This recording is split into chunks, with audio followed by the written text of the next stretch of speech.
This is a frequently asked question. Do we have to follow a madhab? Now we know that the four schools of thought are the school of Imam Abu Hanifa, Imam Malik ibn Anas, Imam Muhammad ibn Idris al-Shafi'i, and Imam Ahmad ibn Muhammad ibn Hanbal. May Allah have mercy on their souls. Now, were they mentioned in the Qur'an? No. Were they mentioned in the Sunnah? No. Are they the only schools of thought in existence? No. There are many, many schools of thought. Why are these the most prominent? Because they had students who served their school and spread it all over the world. Now, what is my role? Must I follow a madhab? Scholars say that people are of three categories. Category number one, they are a handful, and they are the scholars. People who are imam, not celebrities. No, I'm talking about imams, like Al-Imam Al-Thawri, like Imam Abdullah ibn Mubarak, like Al-Layth ibn Sa'ad, like Abu Hanifa, the great, great imams who have accomplished the highest levels of knowledge in all sciences of Islam. In Arab, Lugha Arabiya, Tafsir, Usul al-Fiqh, al-Fiqh al-Muqaran, al-Hadith, al-Sunnah, Mustalah al-Hadith, everything. They have a huge amount of knowledge in. Such scholars don't need to ask because they have the know-how. Like a good mechanic. Starts the car, it doesn't start.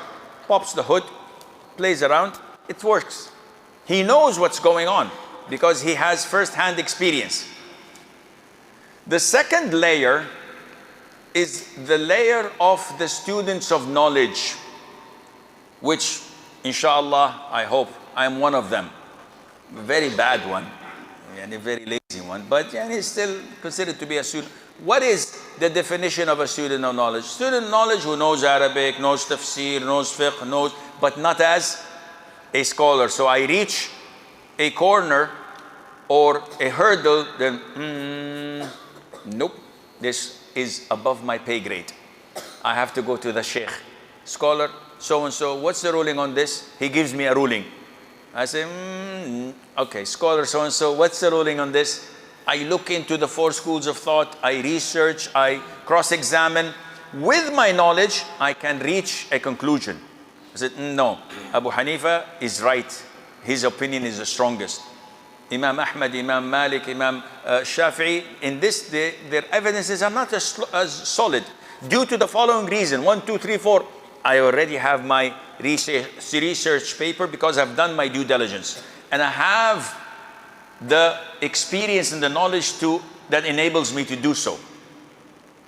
Now, the third category is the vast majority of Muslims who do not know these sciences, and they cannot determine which one of these different views is correct.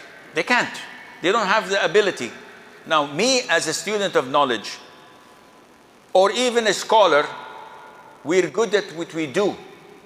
But when it comes to mechanics, it doesn't work.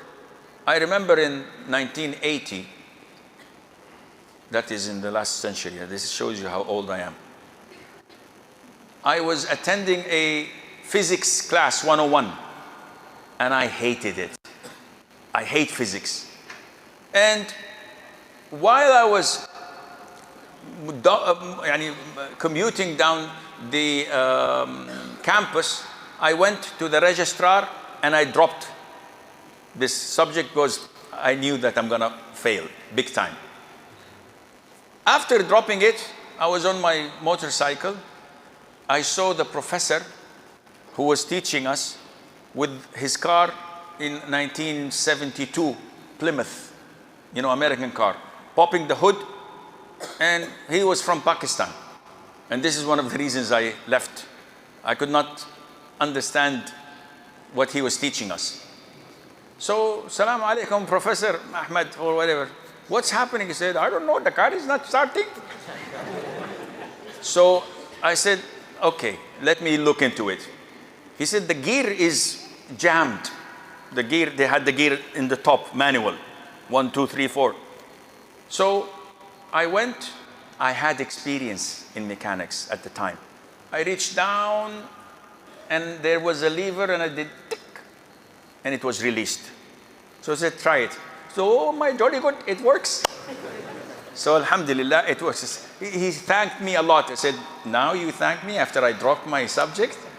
I can't register it back again.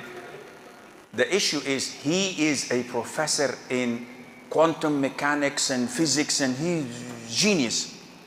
But in car mechanics, he's a layman. To me, I'm a layman in medicine. I'm a layman in engineering. I'm a layman in everything. So you can be someone who is highly decorated doctor, but in Islam, you're a layman. As the majority, what to do? Here is when people say you have to follow a madhab, which is partially true, but it is not fully true. Why? You can't follow a madhab that is abstract, books on the shelf, and you just read, I'm following madhab of Imam Shafi'i. Okay, what do you know about? I don't know, Allah, it's gibberish to me, but they say I have to follow this madhab. No, this doesn't work. You have to follow a sheikh. Who follows a madhab? Shafi'i, Maliki, whatever. But this sheikh has to have the following characteristics. Number 1, he is knowledgeable. Number 2, he is trustworthy. Number 3, you are fine with his moral conduct. And you make him your protection from hellfire on the day of judgment. Whatever he tells you, you say, fine. On the day of judgment, you will come. Allah says, why did you choose this? He said, Wallahi, I did not know. I'm a layman. I don't. And by the way, most of laymen are like this. They say, it's an issue of dispute, Sheikh, so I chose this opinion. On what account? Wallah, it sounded nice. You know, it doesn't sound nice. This is not religion. You have to worship Allah as He ordered you. So you can't pick and choose or cherry pick whatever you want. You have to follow one sheikh. Now the sheikh you trusted and chose, he will protect you on the day of judgment. I don't know. Me as a layman, Wallah, if you tell me, and I did this with one Saudi guy who was an atheist. Like 20 years ago, he was talking to me and trying, you know, to make me convinced that we are fundamentalists and we are extremists. And he's disregarding Islam, Quran, and he's talking about politics and he's saying, why is this happening? Say, Akhi, you don't even know the basics of Islam, let alone to speak about politics, about economy, about, you're ignorant. He said, no, you guys want to have a monopoly. You are, you know, like the monks and the priests, considering everything is yours. Islam is an easy religion. I said, Akhi. And he says, Allah says, إِنَّمَا الْأَعْمَالُ بِالنِّيَّاتِ. I said, very good. Which surah? I said, huh? I said, which surah? I said, I don't memorize the Quran. But he said, إِنَّمَا الْأَعْمَالُ بِالنِّيَّاتِ. Akhi, this is a hadith, not an ayah. I said, Wallah, nobody informed me, Akhi. I said, you don't know the difference. And you're an Arab, you're a Saudi. You don't know the difference between an ayah and a hadith. And you want to talk about politics, about the economy, about this. This shows you that laymen must take someone to guide them to Allah Azza wa Jal, but they cannot cherry pick. Sheikh, I watched the video of Sheikh so-and-so and I'm following him. But I follow you in other things. You should follow scholars. Scholars like Bin Baz. Khalas, whatever Bin Baz says, I'm with him.